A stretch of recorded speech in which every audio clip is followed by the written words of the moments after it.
comenzamos, nos vamos a acercar a un país de la Unión Europea, conocido, en cierta medida conocido, claro, aquí por ejemplo estáis viendo, ¿no?, la palabra Afrodita, ¿no? Toda la realidad mitológica y su referencia a Chipre, pero desde luego también uno de estos países con una historia riquísima, y de hecho, por ejemplo, en las últimas conferencias que hemos tenido, cuando hemos hablado de la fundación de Cádiz, han aparecido los fenicios, han aparecido los asirios, y haya aparecido esa isla, Chipre, que tiene una presencia enorme en nuestra historia, pero que a la vez también pues no es lo más conocido, no es lo más conocido. Y también pues desde Raíces de Europa pues pretendemos, ¿no?, conocernos en Europa, ¿no?, y que realmente pues Europa se pueda sentir mucho más propia, fruto sin duda del conocimiento. Sin conocer algo no se puede querer algo que no se conoce. Pues vamos a ir acercándonos a esta isla fascinante, a una de las islas también más ricas y uno de los lugares también más ricos también en historia, en cultura, también aparte de su paisaje, su belleza. Vamos a empezar por la realidad mitológica y lo vamos a hacer de mano pues de una persona que todos conocemos muy bien, que todos pues queremos, que todos disfrutamos tanto, ¿no?, cuando escuchamos sus explicaciones, que tanto aprendemos y que tanto nos va a poder decir, y además que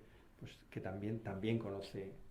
el tema y también conoce el país. Pues realmente son dos países.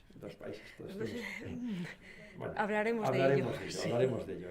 Yo he estado muchas veces, 5 o 6 veces en Chipre, entonces lo conoce muy bien por el estudio y por pisarlo, por tocarlo, por vivirlo, con lo cual pues también lo que nos diga va a ser todo mucho más vívido, mucho más rico. Eva, pues muchísimas gracias de nuevo por estar con nosotros y tienes la palabra. Gracias.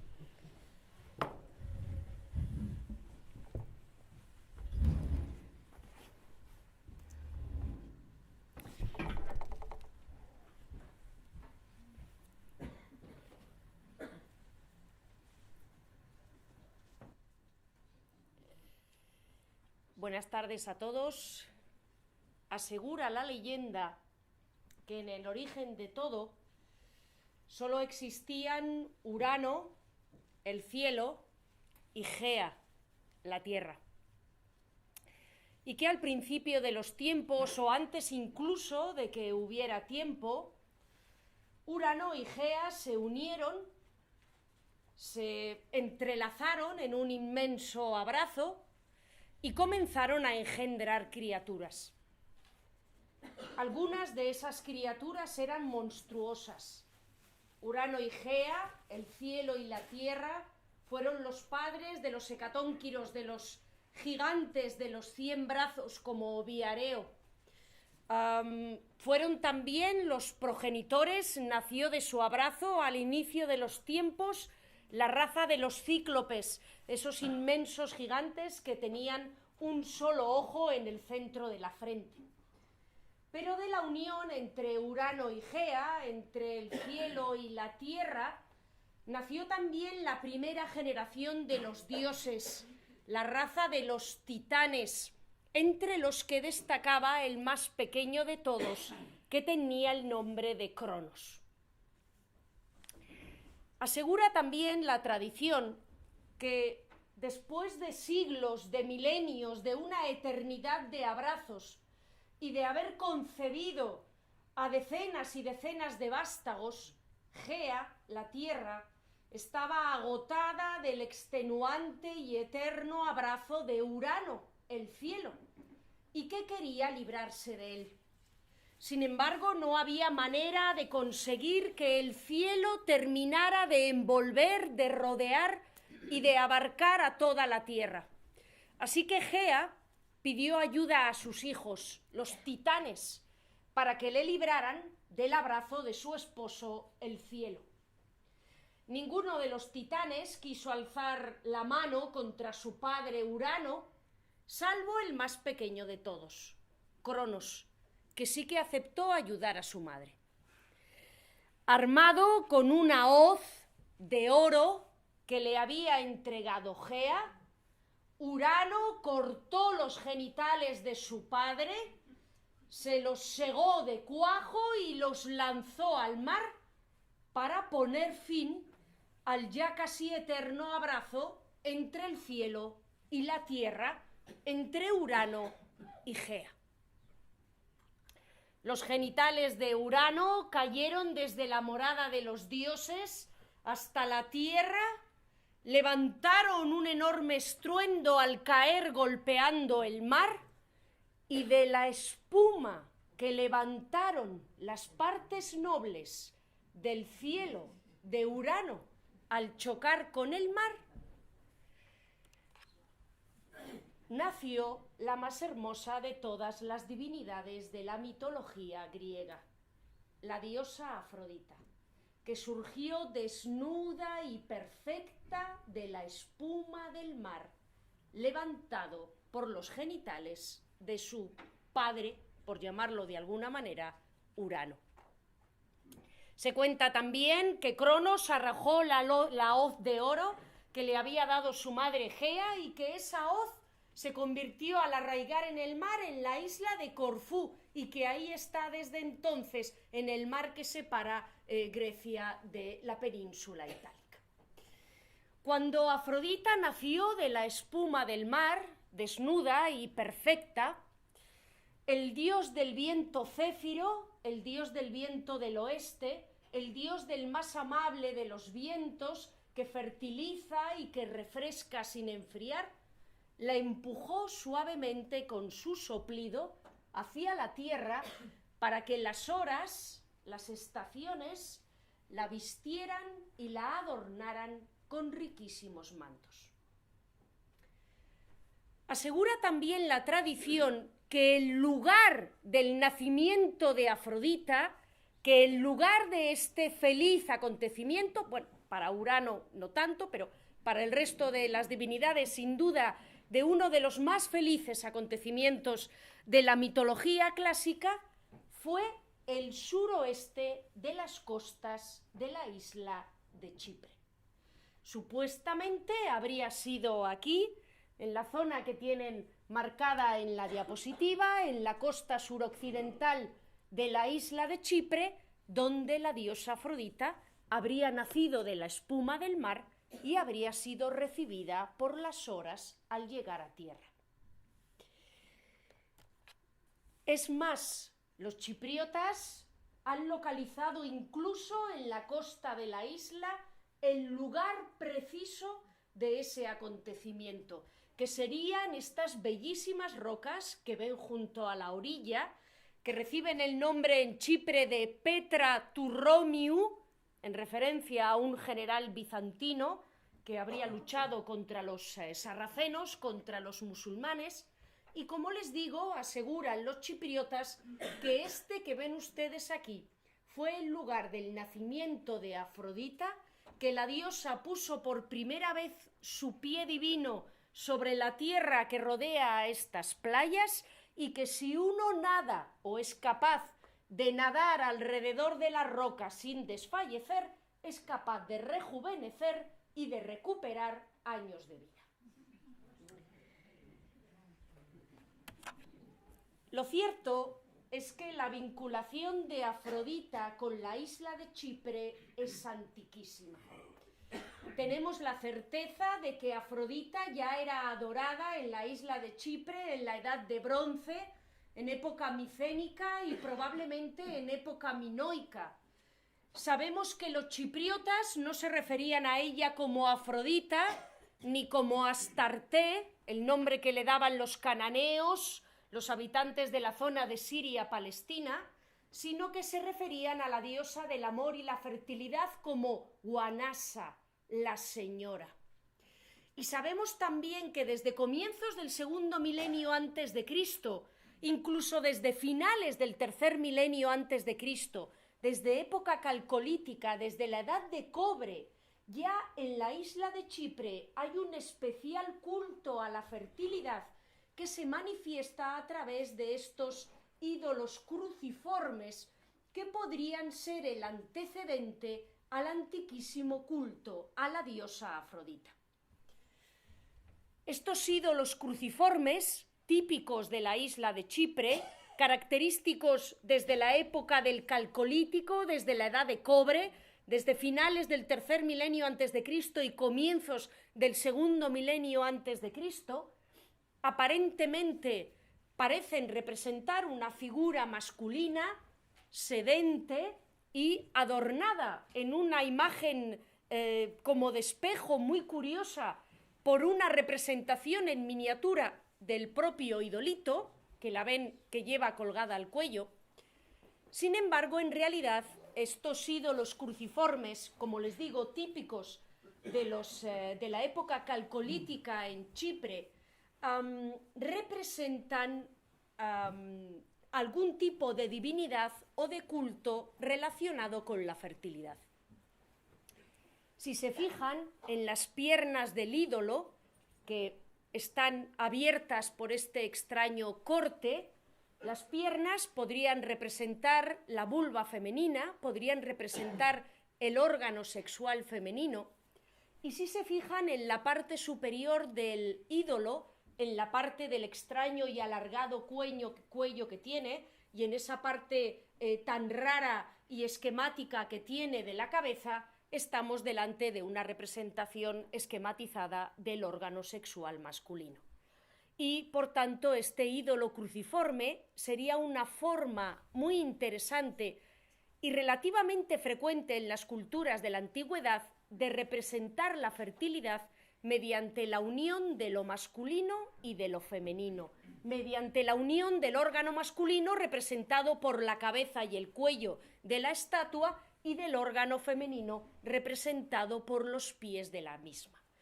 Así que creemos que estos ídolos cruciformes, que han aparecido por decenas en la isla de Chipre y que aparecen también asociados al culto de Afrodita ya en época griega, ya en época romana, probablemente, como les digo, nos estén transmitiendo la idea o nos estén revelando que en la isla de Chipre, antes de que existiera una Afrodita, ya había un importante culto a la fertilidad.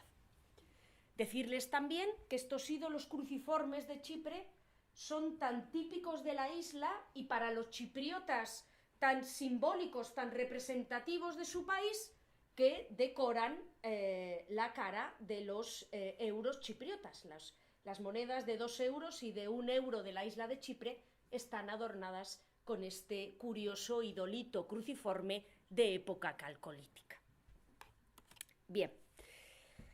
después de nacer y de esta forma tan peculiar que les he relatado y de integrarse en la nómina de los dioses olímpicos, Afrodita contrajo matrimonio. Y curiosamente, la diosa de la belleza, la diosa del amor, la diosa de los placeres sensuales y de la fertilidad, fue a contraer matrimonio con Hefestos, el dios de la fragua, el dios herrero, que era, sin ningún género de dudas, el más feo y contrahecho de todos los dioses del Olimpo. De hecho, se cuenta que al nacer su madre lo encontró tan aborrecible y tan feo que lo agarró de un pie y lo tiró Olimpo abajo,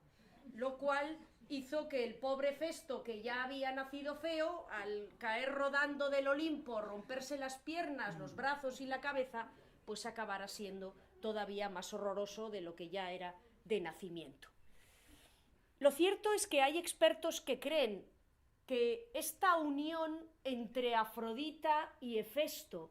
esta unión entre la diosa del amor, la diosa de la belleza, aquí la tienen en toda su nívea blancura, y el dios de la fragua, el dios del trabajo del metal, aquí lo tienen cojo, contrahecho, metido en una cueva donde tiene instalado su horno y su yunque, podría guardar también relación con Chipre. Chipre era en la antigüedad, sin ningún género de dudas, el mayor yacimiento conocido de cobre. De hecho, la palabra cobre, Kipros, está directamente relacionada con el nombre de la isla, Chipre, Kipros.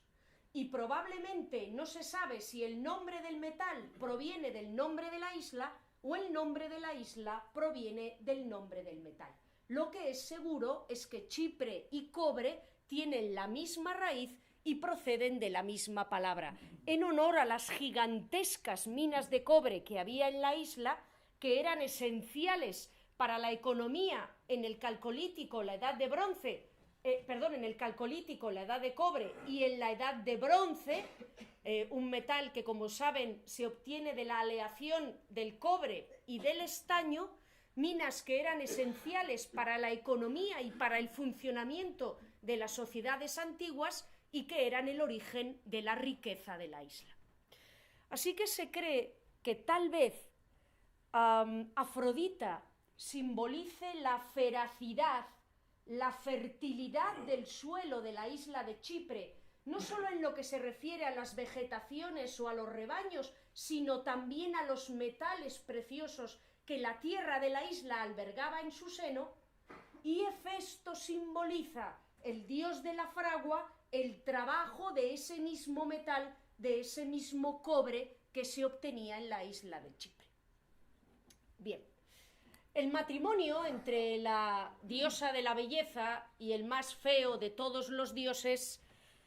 no fue un matrimonio, como cabría suponer, particularmente afortunado. Afrodita tomó multitud de amantes y el más conocido de todos fue el dios Ares, el dios de la guerra. De hecho, aquí asistimos al momento, en este cuadro de época renacentista, en el que vemos a Afrodita y a Ares disfrutando de su amor, acompañados de un cortejo de dioses, mientras Hefesto rabia en la cueva donde tiene instalada su fragua.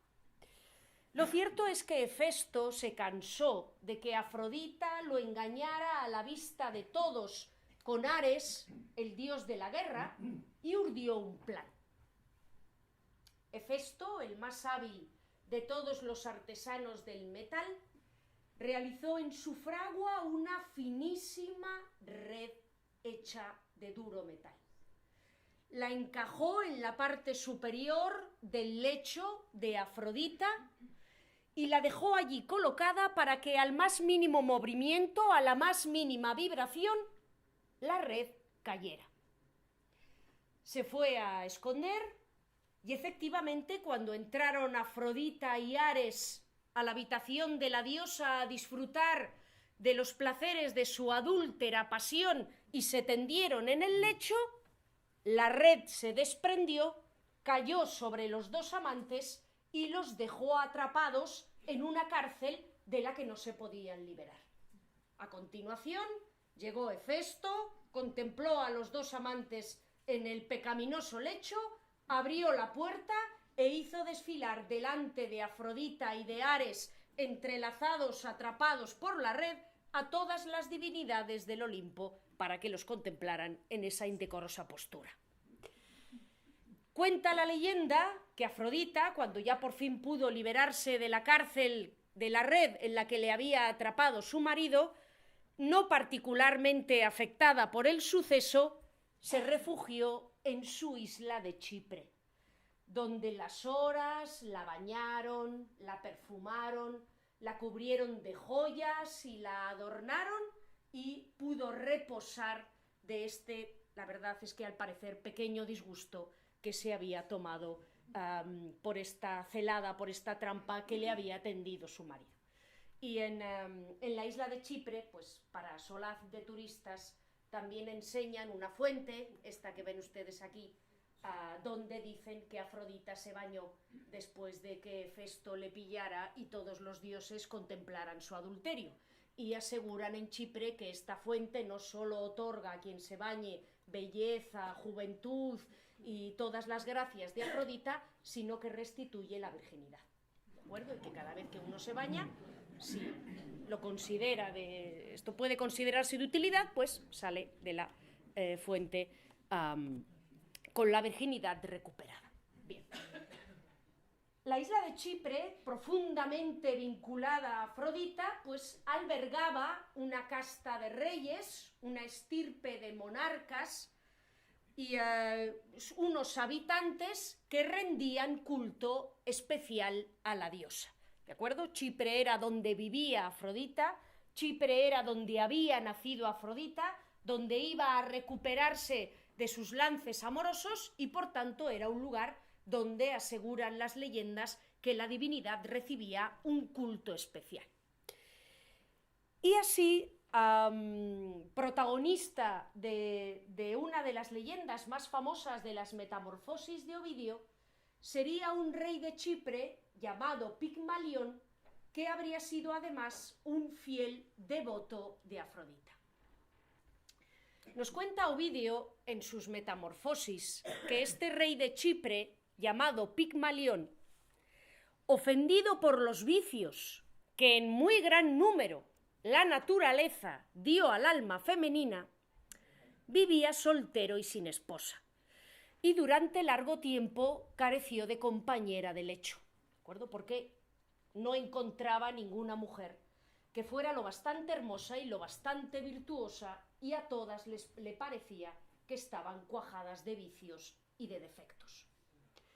El caso es que este rey de Chipre, este Pigmalión, que también era escultor, talló una bellísima estatua de una mujer realizada en marfil. Y la hizo tan hermosa, la hizo tan perfecta, que era infinitamente más bella que cualquier mujer que pudiera existir, nos dice Ovidio. Al contemplar esa bellísima estatua que él mismo había esculpido, Pigmalión quedó locamente enamorado de ella. Cuando digo locamente, digo locamente. Abrazaba la estatua, la tomaba de la mano, la cubría de besos, le adornaba con joyas, la vestía y la desvestía, la tendía en su lecho, hablaba con ella, en fin, la había convertido prácticamente en su esposa, si no fuera porque se trataba de una estatua de frío marfil. Esto fue así hasta que llegó el día en el que se celebró la gran fiesta en honor de Afrodita. Pigmalión acudió al santuario de la divinidad acompañando a los fieles en procesión, y mientras el incienso ardía en los altares y las víctimas se desangraban delante del templo, Pigmalión en un susurro se dirigió a la divinidad y dijo: dioses, si es verdad que podéis obrarlo todo y que nada es para vosotros imposible, por favor, convertid a esta mujer de marfil en mi esposa. Cuando Pigmalión regresó a su casa, se acercó a la estatua de marfil, le dio un beso y le pareció que los labios estaban calientes. La acarició y abrazó, y le pareció que la carne cedía y se moldeaba al contacto con su mano. Y al mirarla, descubrió de repente que la estatua abría los ojos y que lo que habría sido una fría forma de marfil se había convertido en una mujer de carne y hueso. Inmediatamente Pigmalión la convirtió en su esposa. A la boda asistió la mismísima Afrodita en persona, que era quien había obrado el milagro, y de la estirpe de Pigmalión y la estatua de marfil descienden el resto de reyes que gobernaron sobre la isla de Pafos y el santuario de Afrodita. Les he comentado antes que esta leyenda es particularmente conocida porque desde que Ovidio la relató en las Metamorfosis ha habido infinidad de variantes. Por ejemplo, seguro que conocen ustedes la historia de Pinocho, la historia del muñeco de madera realizado por el carpintero y que acaba cobrando vida. En este caso no se trata de una esposa, se trata de un hijo, pero el anhelo de alguien de que algo inerme se convierta en algo vivo, el anhelo que tenía Geppetto pues era muy similar al que tuvo Pigmalión, y Collodi, el autor italiano de la historia de Pinocho, se inspiró en el relato clásico. Y desde luego seguro que conocen ustedes My Fair Lady, la película de 1964, que como saben está inspirada en un musical homónimo que a su vez está inspirado en una obra de George Bernard Shaw que se llamaba Pigmalión o El nuevo Pigmalión, y que habla de un hombre extremadamente culto que se encuentra con una joven muy hermosa, pero que maneja fatal el idioma inglés, en este caso, que habla muy mal, que tiene muy malas maneras, y este hombre, pues extremadamente culto, modela a la joven, la perfecciona hasta convertirla en una mujer perfecta, del mismo modo que Pigmalión trazó su estatua o esculpió su estatua de marfil. Bien. Como les he comentado antes, de la descendencia de la estatua de marfil convertida en mujer y del rey Pigmalión, nació una generosa prole que fueron los gobernantes de la isla de Chipre y los reyes del santuario de Afrodita. Uno de los hijos que tuvo la unión de Pigmalión y la estatua de marfil convertida en mujer se llamaba Pafos, y se le atribuye la fundación de una gran ciudad en el lugar donde se encontraba el santuario de Afrodita. Y lo cierto es que efectivamente en la costa sur-occidental de la isla de Chipre había una ciudad que se llamaba Pafos, gobernada por un rey, y en esa ciudad que se llamaba Pafos, como el hijo de Pigmalión y la estatua de marfil, y que era gobernada por un rey como Pigmalión, había un enorme santuario en honor de la diosa Afrodita. Un santuario que era el santuario más importante de todo el mar Mediterráneo en honor de esta divinidad, un santuario al que acudían peregrinos provenientes de todo el mundo griego, de todo el mundo romano, pero también de Oriente Próximo y Medio, y que estuvo en activo como mínimo desde el 1200 a.C., desde época micénica, hasta el año 400 después de Cristo, cuando ya en época romana y con la expansión del cristianismo, el santuario pagano en honor de Afrodita se abandonó. Desafortunadamente, conservamos pocos restos de este santuario, que fue una construcción espectacular, donde se rindió culto a la diosa del amor y de la fertilidad durante más de 1600 años, y al que, como les digo, acudían peregrinos de todos los rincones del Mediterráneo, porque en el siglo XIII, ahí al lado de donde estaba el santuario de Afrodita, se construyó una refinería para refinar cañas y obtener azúcar. Y la mayor parte de los muros de esta refinería se construyeron empleando las piedras del vecino santuario de Afrodita. Así que conservamos bastante bien el molino y la refinería de azúcar del siglo XIII, pero nos quedan, desgraciadamente, muy pocos restos de ese tesoro de la antigüedad que era el santuario de la diosa Afrodita en su ciudad de Pafos. Los arqueólogos, en sucesivas campañas de excavaciones, que empezaron en la década de los 70 y han continuado hasta comienzos del siglo presente, han encontrado dos grandes etapas en el santuario, dos grandes santuarios en honor de Afrodita en el santuario en honor de Afrodita. Han encontrado un santuario más pequeño del que quedan muy pocos restos, pero que, como les digo, se remonta al año 1200, al siglo XIII, a la llegada de colonos micénicos provenientes de Grecia a la isla de Chipre, y del que desafortunadamente, como ven aquí, pues tenemos muy pocos restos. Y han encontrado también otro santuario, otra etapa del santuario. La parte antigua sería esta, la parte de finales de la Edad de Bronce y de comienzos de la Edad de Hierro sería esta, pero han excavado también otra parte más moderna de este santuario, que estuvo en uso hasta el siglo V, que habría sido edificada a finales del siglo I después de Cristo y comienzos del siglo II después de Cristo,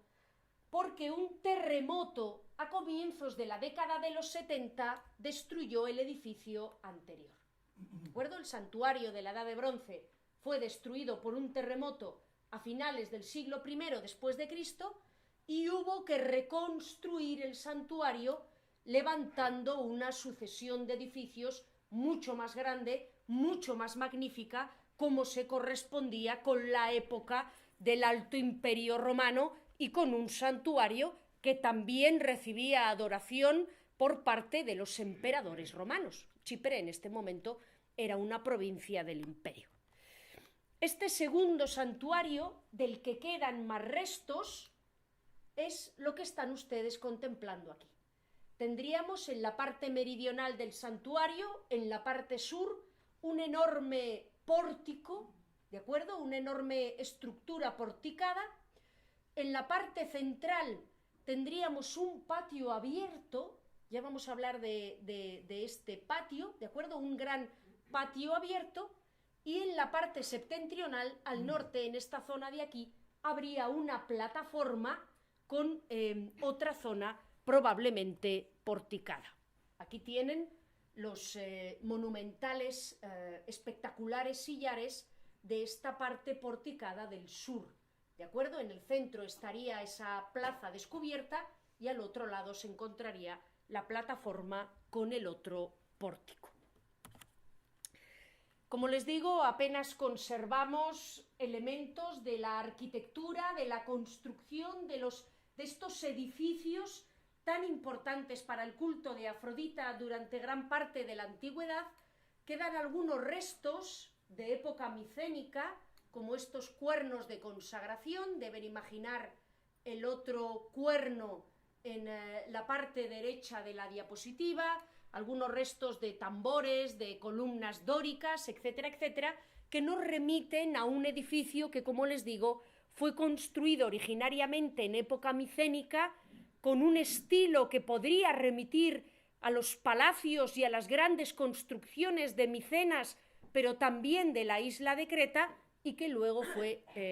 reconstruido en época imperial.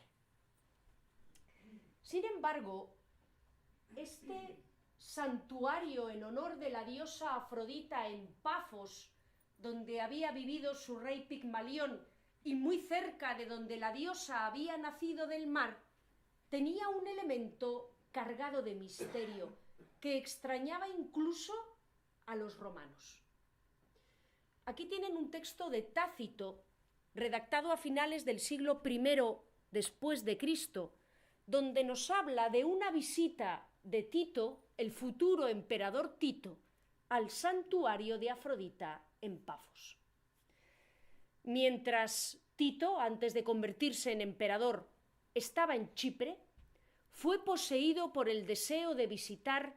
el templo de la Venus, la Afrodita griega, la Venus romana, de Pafos, que era famoso entre los nativos y los extranjeros. El altar jamás se moja por lluvia alguna, a pesar de que está al aire libre.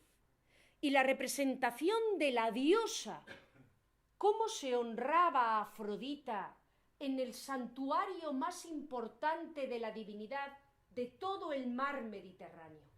¿Qué forma adoptaba Afrodita en el lugar en el que había venido al mundo? Pues bien, la representación de la diosa no es en forma humana, sino en forma de una masa circular que es más ancha en la base y se eleva hasta una pequeña circunferencia en la parte superior. La razón para esto, comenta Tácito, y estaba bien informado, es oscura. ¿Cómo es posible que el altar de Afrodita esté al aire libre y no se moje jamás? Es un milagro obrado por la divinidad. ¿Y cómo es posible que la forma que tiene la diosa en este santuario visitado por tantas personas sea la de precisamente una masa informe y de aspecto troncocónico como la que nos describe Tácito. Conservamos monedas de época romana, desde tiempos del emperador Augusto hasta el siglo III después de Cristo, hasta la época de los severos, donde aparecen extrañas representaciones del Sancta Sanctorum, del lugar más sagrado del templo de Afrodita en Pafos. Esas extrañas representaciones que aparecen en la cruz de las monedas romanas son todas muy similares entre sí, lo cual nos revela que el santuario sin duda debía de tener la forma que aparece en las monedas. Esta es de época de Trajano, de comienzos del siglo II después de Cristo. Esta es de Julia Domna, de la época de los severos, de comienzos del siglo III después de Cristo. Han pasado 100 años entre una moneda y otra, y sin embargo la forma que tiene el Sancta Sanctorum, el lugar más sagrado, el centro del culto a Afrodita en el Mediterráneo, es en ambas monedas la misma. Vemos que nos encontramos con una extraña estructura triporticada,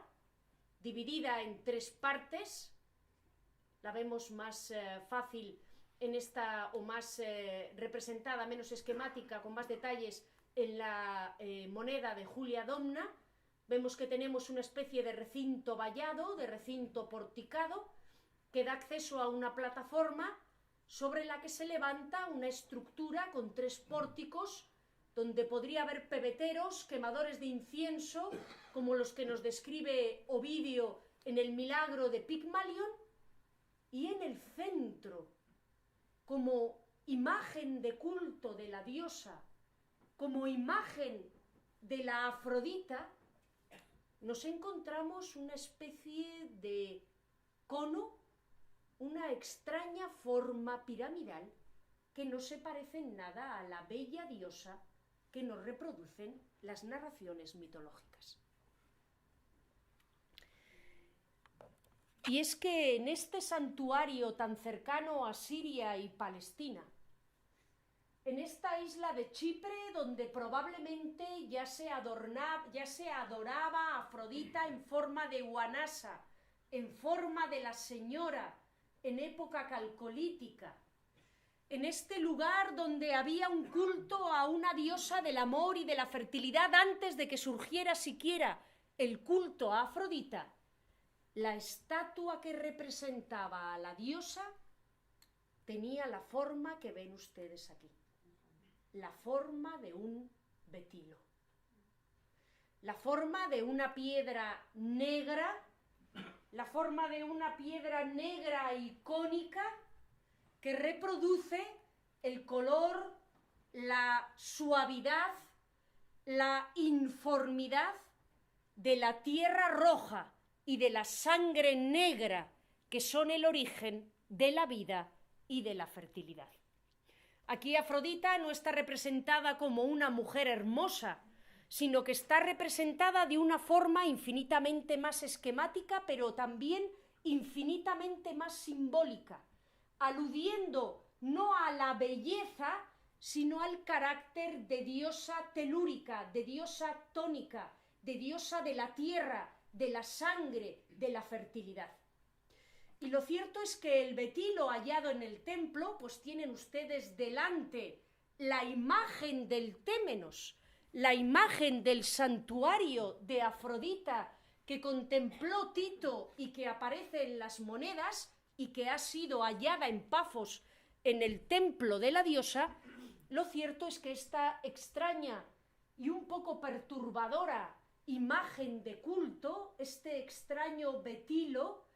al contemplarlo a la luz cambiante de unas velas, de unos pebeteros, tras el humo del incienso, adopta unas formas blandas, unas formas cambiantes, unas formas sinuosas que, como les digo, debían de encarnar la naturaleza más profunda y más sagrada de la diosa, mucho mejor que la hermosa representación de una joven semidesnuda. Debo decirles también que se suele comentar o se suele escribir por ahí que este betilo del templo de Afrodita en Pafos es de origen meteórico, que fue un meteoro que cayó del cielo y que fue empleado como imagen de la diosa por los habitantes de la isla, pero lo cierto es que se sabe que procede de las cercanas montañas de Trodos y que es de piedra local y que por tanto tiene un origen bastante más prosaico que el de ser un meteoro alienígena. Conservamos pocos restos de los edificios del santuario, pero por fortuna sí que hemos encontrado una gran cantidad de exvotos, una gran cantidad de las ofrendas que los fieles llegados de todos los rincones del mundo antiguo le dedicaban a la diosa con el deseo de, al igual que Pigmalión, ser honrados con la concesión de un voto. Hemos encontrado, de hecho, piezas como esta que ven ustedes aquí, un templete para exvotos. Este templete estaría cerrado con unas puertas de madera, como las que ven en esta reconstrucción que tienen a la izquierda, y serviría para que los fieles depositaran dentro las ofrendas que le dedicaban a la divinidad, y que son tan variadas, tan antiguas y tan modernas como el propio culto que había en Pafos en honor de la diosa. En Pafos hemos encontrado estatuillas de la Edad de Bronce, de finales del segundo milenio antes de Cristo, como estas que ven ustedes aquí, y que proceden de motivos artísticos minoicos de origen cretense. Estas representaciones que ven a la izquierda, que se llaman con un nombre muy descriptivo representaciones de diosa con los brazos en alto, porque no tenemos un nombre mejor que darlas, son características de la civilización minoica, son características de la civilización que había en la Edad de Bronce en la isla de Creta, en la vecina isla de Creta, y que hemos encontrado como exvotos en honor de Afrodita en la isla de Chipre. También hemos encontrado idolitos similares a los de las islas Cícladas, similares a los de las islas del Egeo, como exvotos en honor de Afrodita en Chipre, como esta representación esquemática que ven ustedes aquí. Hemos encontrado piezas como esta, un sistro de bronce, con una representación de la diosa egipcia Hathor, datado entre el siglo VIII y el siglo VI a.C. La diosa Hathor en Egipto era la diosa del amor, de la belleza y también de alguna manera de la locura, y se identificaba como con la Astarte cananea y con la Afrodita griega, así que no es raro que aparezca representada en un santuario en honor de Afrodita. Y como probablemente saben, un sistro era un instrumento musical característico de Egipto que en la parte superior de la pieza tenía unos bloques de madera o de metal que al mover el mango de la pieza, al moverlo en círculos o al moverlo de esta manera, al agitarlo, chocaban entre sí y producían un sonido que dependía del material de las piezas, pero que podía ser similar al de unas modernas castañuelas. Así que tenemos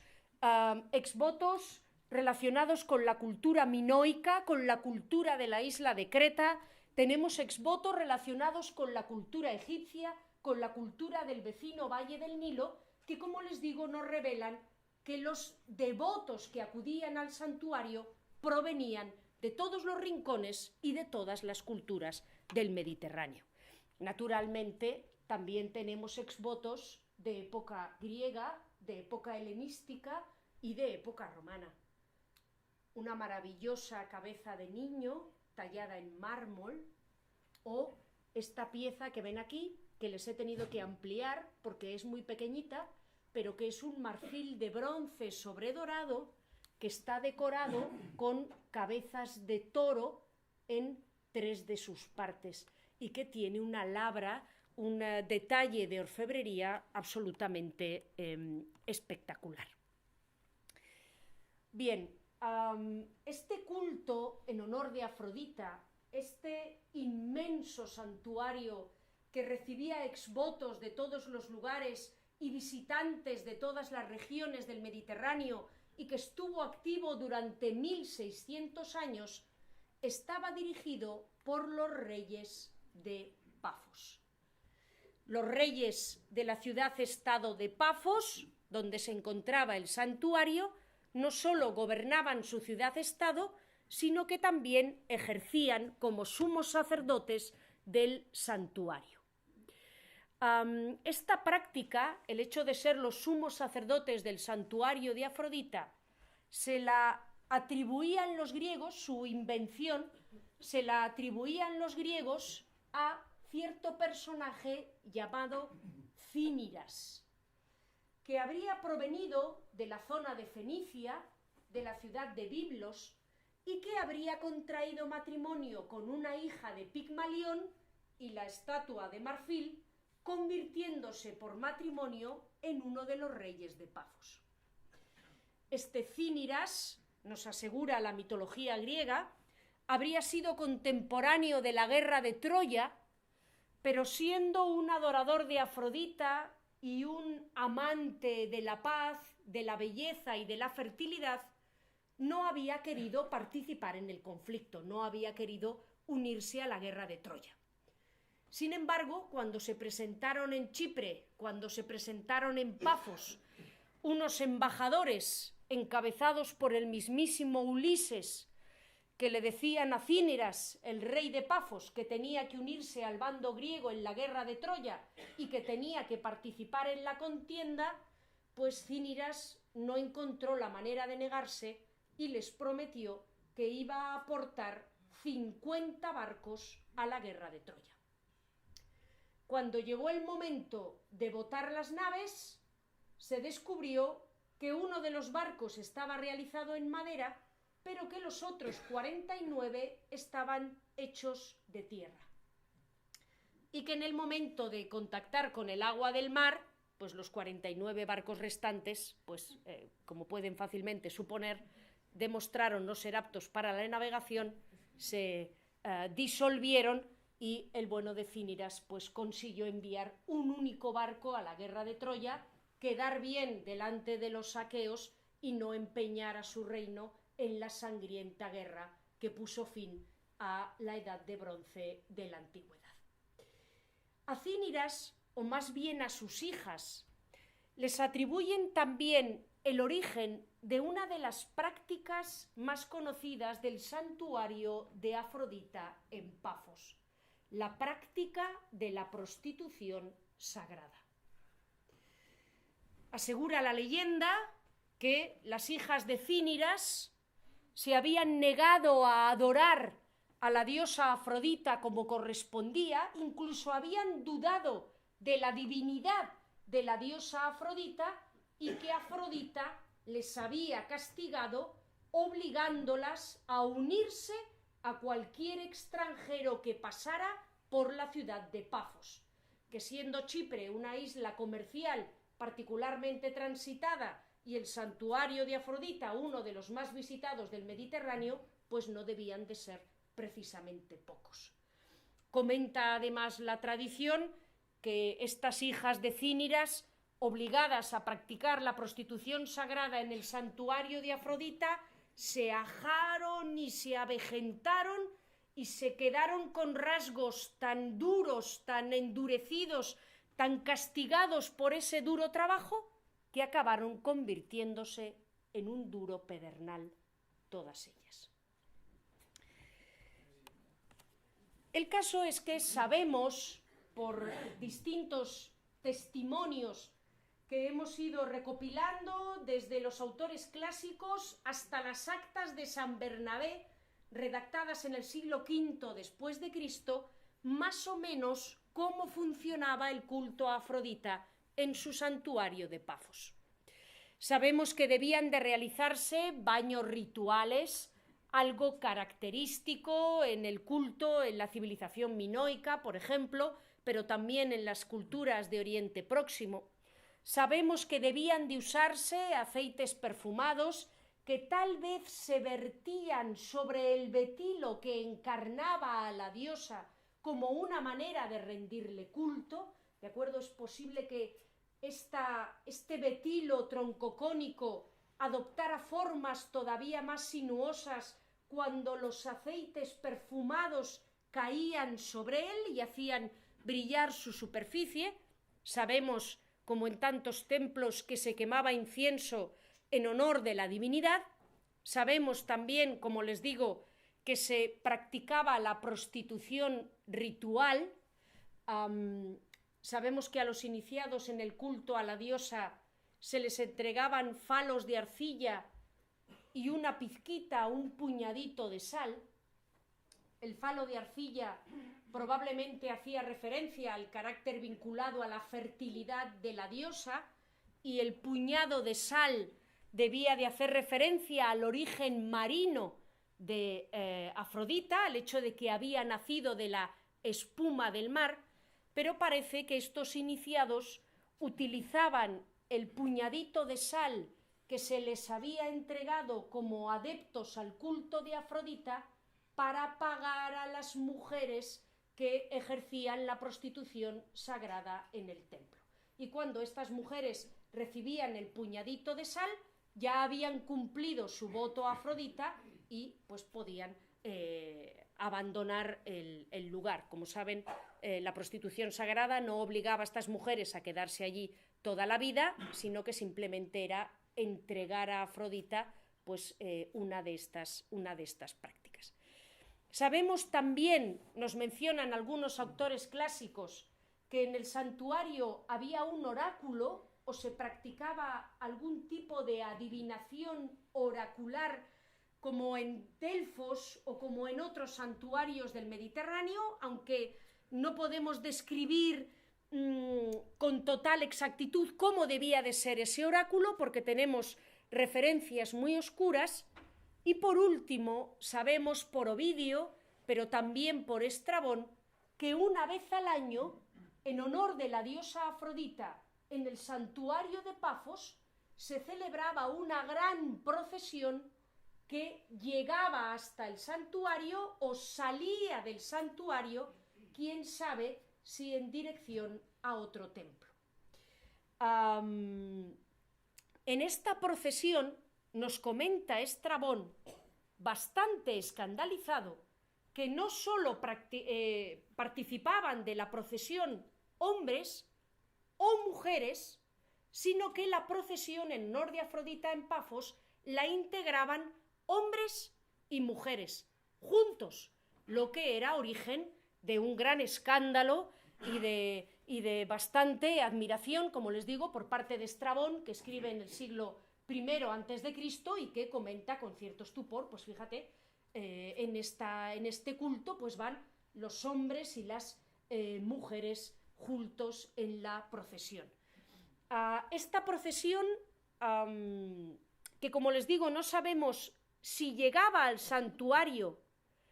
o si salía del santuario en dirección a otro templo cercano dedicado a una divinidad masculina. Con frecuencia los santuarios de Afrodita llevaban aparejado otro templo dedicado a un dios, Adonis, por ejemplo, u otro dios masculino,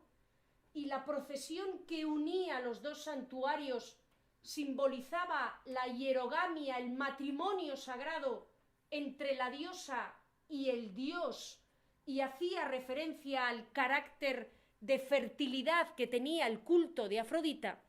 Pues como les digo, sabemos que esta procesión todavía se seguía realizando en época del siglo I después de Cristo. Porque tenemos la referencia de las actas de San Bernabé, redactadas en el siglo V, pero que hacen referencia a acontecimientos del siglo I después de Cristo,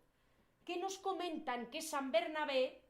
contemporáneo de San Pablo, amigo de San Pablo, que había acompañado a San Pablo a Chipre en sus viajes a la isla, nos comentan que San Bernabé pasó por delante del santuario de Afrodita y que se quedó muy escandalizado al contemplar efectivamente cómo había una procesión allí en la que participaban hombres y mujeres, no solo realizando actos de idolatría, sino que además, nos dicen las actas de San Bernabé, iban desnudos o con poca ropa, para pues escándalo del bueno de San Bernabé, que pasó por allí y coincidió con esta procesión. El culto en honor de Afrodita, el santuario en honor de Afrodita, fue entrando en decadencia a partir del siglo II, del siglo III después de Cristo, precisamente con la extensión de la fe cristiana y, como les he comentado antes, a partir del año 400, cuando se cerraron todos los templos paganos, el gran santuario en honor de Afrodita, que llevaba abierto 1600 años y que había centralizado el culto a la diosa en todo el Mediterráneo, fue cerrado por falta de culto y por decreto imperial y quedó olvidado para siempre. Sin embargo, hoy, día de San Valentín, pues a mí me parece que resulta el más adecuado para acordarnos de esta diosa del amor y de la belleza que nació de la espuma del mar y a la que se le rindió culto durante casi 2000 años en ese bellísimo rincón del Mediterráneo que es la isla de Chipre.